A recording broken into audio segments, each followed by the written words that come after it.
Welcome to Congaree National Park. Today we're going to take a tour of the park and see what there is to offer on the boardwalk trail.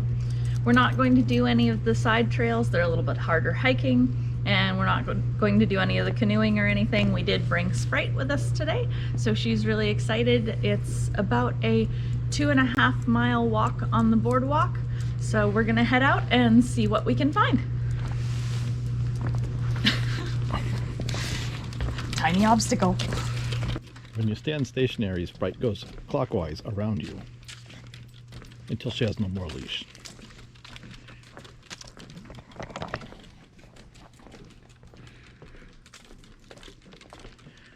It's worth noting that this is largely touted, as Sue would say, as the nation's worst national park. I think it's mostly just because there's not a lot to do. It's just things to see, like trees. Mostly hiking trails and trees.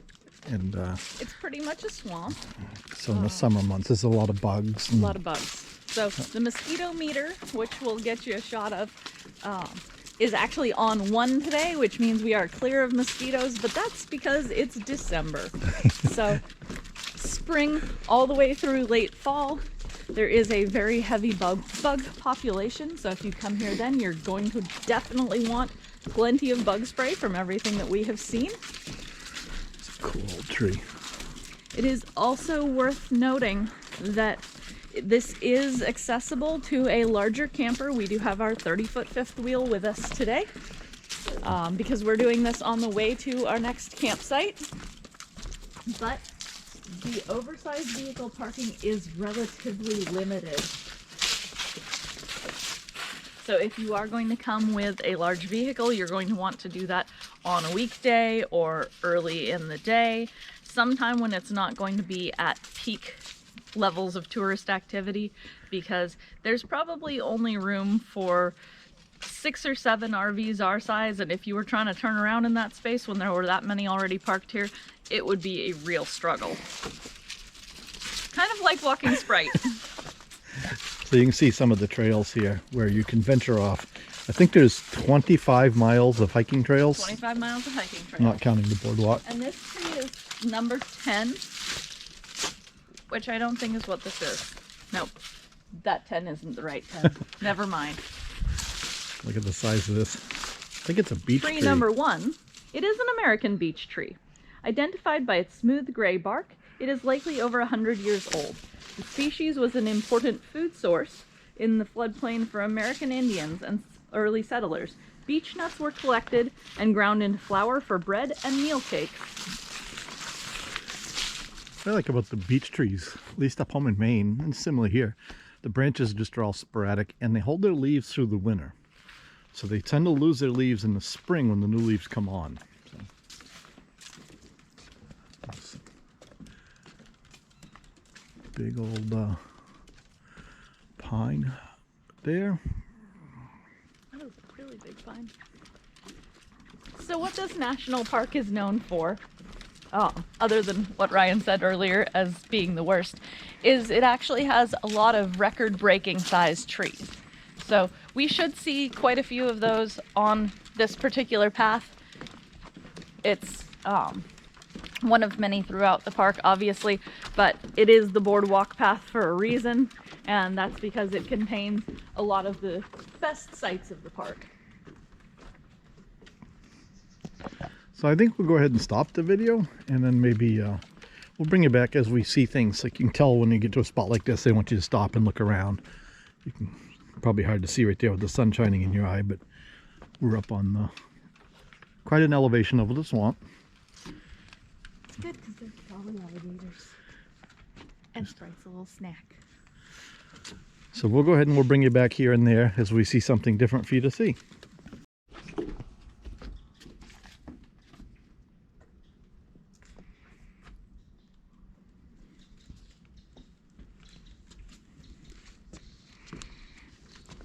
So this boardwalk is actually a loop. You walk down this walk here.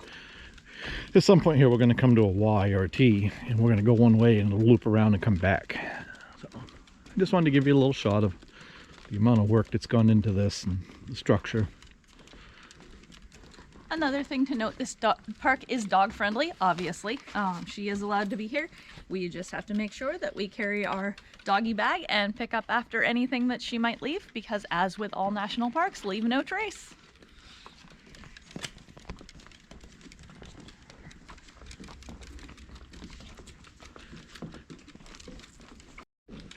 So now we're coming up onto the Y or T or whatever you may want to call this juncture, and you can see you can go either way. Which way is Sue gonna go? Which way is dog gonna go? Probably right out through the hole on the railing. This way, that way, this way. Apparently this way. So you can see this is a much older section of boardwalk. Leans a little right there. And you can see in places they've done a lot of work to it. I can imagine the upkeep to this must be kind of crazy. It's a good sized tree. It is a good sized tree. It's hard to get a size measurement across there, but I'm going to guess probably down 3 feet off the ground that thing is 4 or 5 feet across. Not in diameter, but straight across.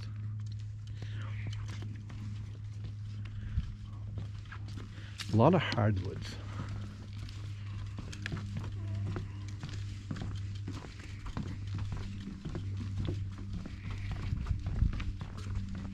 So far it's been a really pretty walk. Very nice. And no mosquitoes. And no mosquitoes. But you can clearly see, like, when it's 95 degrees here in the summer and you know, humidity's 100% and everything else, you can definitely see why there would be bugs. Yeah, I'm sure the spectrum of the mosquitoes is not overrated. So we're at tree number 2. As you look at the ground on either side of the boardwalk, you'll notice the dark colored mud, a mixture of clay and old leaves. This mud is called Doravan muck. It's 8 feet thick and plays an important role in the health of the floor plane. It filters water, traps pollution, and turns pollutants into harmless compounds. By filtering water, it helps keep the floodplain and the Congaree River clean. Look at the little vines on the tree.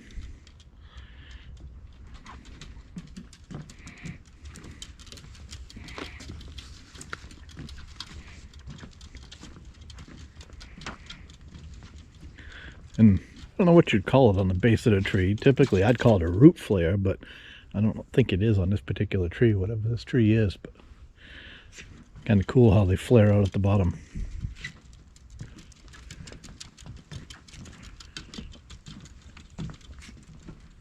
And clearly we should have taken the dog for a pre-walk walk because the dog is amped. She is just dragging us through the park. And for those that aren't familiar or haven't heard us say, Spritey is actually 16, almost 16 years old. She'll be 16 in January. And she just loves to trek. We took her down to the natural bridge into the waterfall. And she did almost 100% of that hike except for going down the stairs is the only thing she didn't do. She did the whole rest of the hike, and she did 137 stairs. 137 stairs coming back up. And still didn't sleep the rest of the day. So, another cool tree there. Yeah. All right, we'll bring you back when we see something new.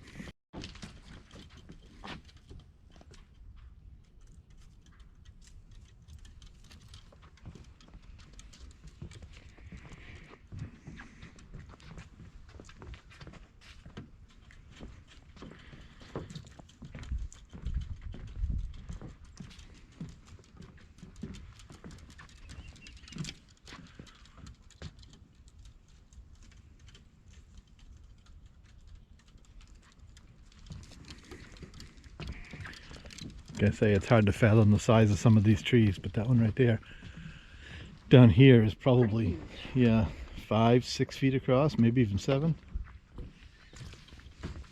They have places you can stop, take a break, look around. I can imagine if it was really hot out, this could be a hard trek, you know, with the humidity and everything. Yeah, although worth noting thus far, I have not seen anything that was not wheelchair accessible as far as the boardwalk goes. There's definitely a couple of inclines that might be a little bit of a strain, but there's been no stairs, and there is some tipping, Some which of might this be a here, little but yeah, I think difficult. But certainly, if you had some mobility restrictions, I do believe so far anyway, this is a path that you could make it through.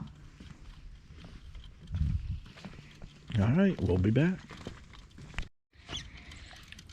Number 3 is this tree here. It's a majestic bald cypress. It produces knees that rise up from the roots of the tree and can be seen throughout the forest floor. While their function is not entirely understood, it's believed that the knees provide the tree with extra structural support during floods and high winds. Bald cypress trees can live to be over 1,000 years old. Bald cypress wood is rot and water resistant. The wood is often called wood eternal because it decays slowly and may remain in perfect condition after 100 years of use. Historically, the Catawba and the Congaree tribes used bald cypress wood for canoes because it was easy to work with and durable. Bald cypress trees were logged in the late 1800s and used in roof shingles, docks, bridges, cabinetry, and more, which is why so few old-growth bald cypress trees exist today. It's pretty cool. These are the knees they're talking about right here. They're just everywhere out through the swamp.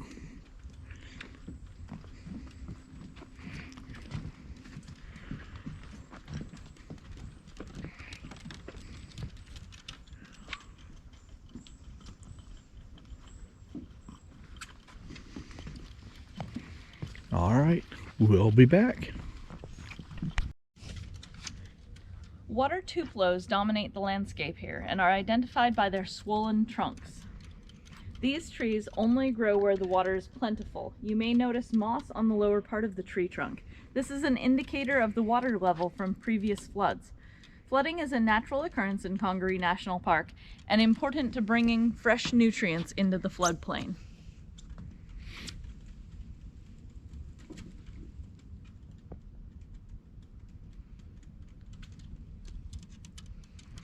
So you can kind of see the water levels up. Yeah, probably up about where you guys are now. So about 6 feet off the deck here. So we'll hope it doesn't flood while we're here. Well, the good news is, from what I've read, it's not prone to flash flooding. Although they do say right now we are in an exceptionally dry period. There's actually a high fire danger here today. There was a warning on the website about it being a high fire danger because they've had so much rain, so much less rain than normal for December.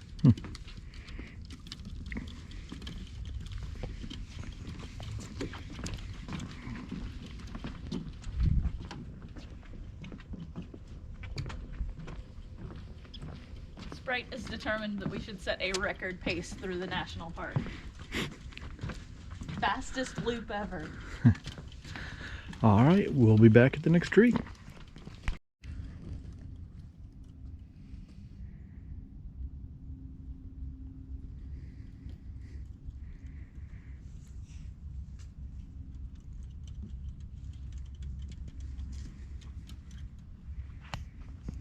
All right, Doug, let's go on. So far, I think my favorite thing about the park is it does allow you to be out in these big swamp areas. And normally, unless you were like in a boat or something, you wouldn't be able to come out into these swamps because you obviously aren't walking on this. So it is really, really cool to get to come out and walk through these swamps in an area that a lot of us would never get to go. Due to a slight increase in elevation of only a few inches, swamp cane dominates the forest floor in this area. Although it looks similar to bamboo, an invasive plant in South Carolina, it's more closely related to sugarcane. A dense growth of switch cane is called a cane brake. Cane brakes were so prevalent in South Carolina during early European settlement that the phrase was historically used on maps to describe vast areas of switch cane. You can see, like, literally right there, it's just all swamp water, and instantly just turns to this cane. Same on the other side. Sorry about that quick spin, guys, but look at all the knees too. Just so many things to see. And you swing around and just like, bam, cane again. So. Something really cool I think about the tree knees is if you go back to our cave videos, you'll note that they look a lot like stalagmites. All right, we're gonna move on, see what else we can find to show you. A little bit of a bridge, kind of a, I wouldn't really call it a river because it's all swamp. A little deeper right here. Obviously water moves through here. A little more, you can actually see it moving right there. This area is really pretty. Yep, you can actually see it moving down through there. It's pretty cool with the sun just coming up. It's really early here. We're probably 9 o'clock, just a little past 9. So the sun is coming up. It was a real cool night. I think it was like 33 degrees. So you can see all of that, you know, moisture. Oh, if you guys can see that up there, some form of a woodpecker.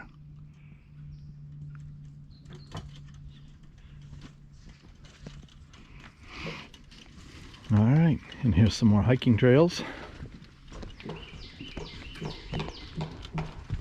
That sound is amazing. The big, dense, hollow sound from a woodpecker. You can see they've pulled up some of the boardwalk pieces here. Looks like what they do is they just drive about 4-foot 4x4s in the ground into the muck and then built a cross rail on it. There he is. Yeah, I don't know if you guys can see that. It's just a average sized woodpecker, but that is loud. I'm not sure it's a woodpecker. I think, Pretty sure it is. looks like he's chipping into the tree to try to find bugs, is my guess. Boy, you'd think that would give him a headache. Their tongue actually wraps around their brain and pads their brain so that they don't get concussions. Woodpecker facts. And we're at number 6. Get you guys just out of the sun right there. Oh, nice big tree. Standing dead trees are called snags. The tree itself may be dead, but snags are full of other life. Many species of insects, spider, fungi make their home on the dead wood. At the base of this snag, you'll see the work of a pileated woodpecker. That's going to be that guy you hear knocking up there. The woodpecker breaks off wood chip-sized pieces to reach insects inside the living tree. So he's a pileated woodpecker. There you go. Thump, thump, thumping away. All right, we'll be back. Number 7. An old-growth forest is a home to trees in all phases of life and death. From seedlings to champion trees to rotten logs, few plants can grow in the low sunlight of the forest floor.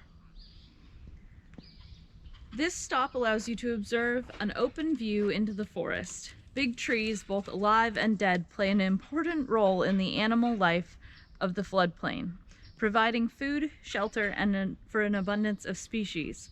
The value of these trees was recognized by members of the local community in the mid-1900s. The threat of logging motivated groups to advocate for the protection of Congaree, leading to its inclusion in the national park system in 1976. It's kind of is the top of a tree, and there's the bottom of the tree. You can see they did actually have to do a little cutting, and you'll notice that the boardwalk looks a little new in here. I mean, not new, it's like last year, but there's been a lot of repair work done. I can kind of imagine that thing kind of fell over and then hit and broke and fell over there. Probably had something to do with that as well. Actually, that right there is the top of that tree. Yeah. And this is the top of that tree.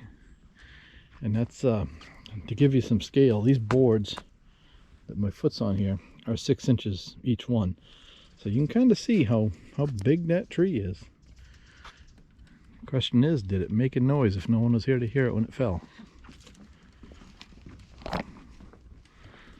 Pretty big root ball. So you can see they do a little bit of, you know, when they have to clear the path for people to enjoy it, but they leave everything right there, just as nature would do. It's a very shallow root system, but broad.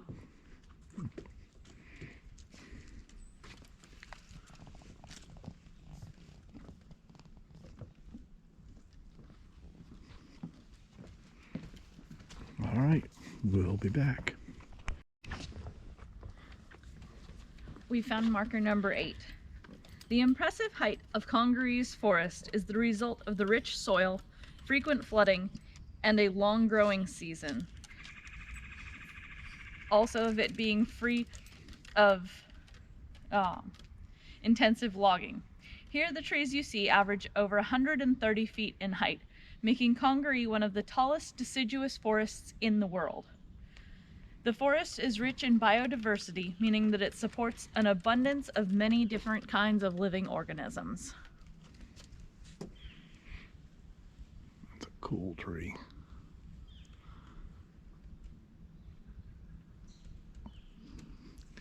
I'm sure the camera doesn't do it justice, but that's an incredibly tall tree, healthy looking, and large. We'll see if we can get a shot. Yeah, there you go. So that's kind of a, you know, a size perspective, if you will. Another nice great big one out in there. Look at that pine. That thing is huge. Just as straight as a die.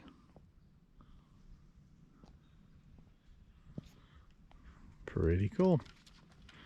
And there's this little I call it a creek, I don't know, but the flow in the swamp right here is right, coming back around to it. So we will keep on heading and we'll bring you back. This park is extremely popular for kayaking and canoeing through these waterways. I'm not sure which of these, if this one's one you can kayak or canoe through, but as a whole, there's quite a number of miles of canoe trail.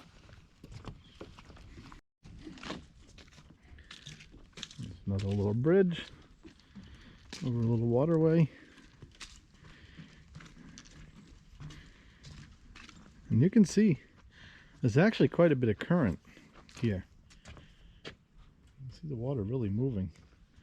So it's interesting to me, being kind of all flat and all in the swamp, but there definitely is an outlet that keeps some form of elevation here. The low area you see on both sides of the boardwalk is called a gut. Guts and sloughs are low channels in the forest that help disperse water throughout the floodplain when the Congaree River floods. The guts fill with water prior to the entire forest floor flooding. During floods, silt and soil are deposited, replenishing the floodplain with nutrients.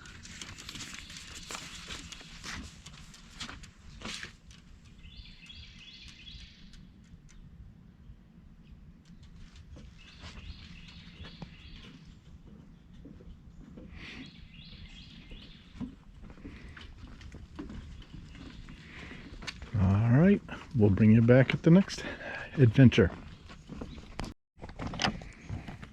Over on our right, we got a pretty good swamp. No idea how deep it is, but it's a pretty big body of water, actually. If you can see up between those trees through the sun, there's a lot of water out there. And Sue's going to tell us about number 10. This fallen loblolly pine may have lived for 2 centuries before Hurricane Hugo knocked it down in 1989. Cut to clear the trail, an inspection of the rings in the trunk reveals stories about forest fires, droughts, and years of abundant rainfall. Pretty cool. There's probably the stump of it, I think.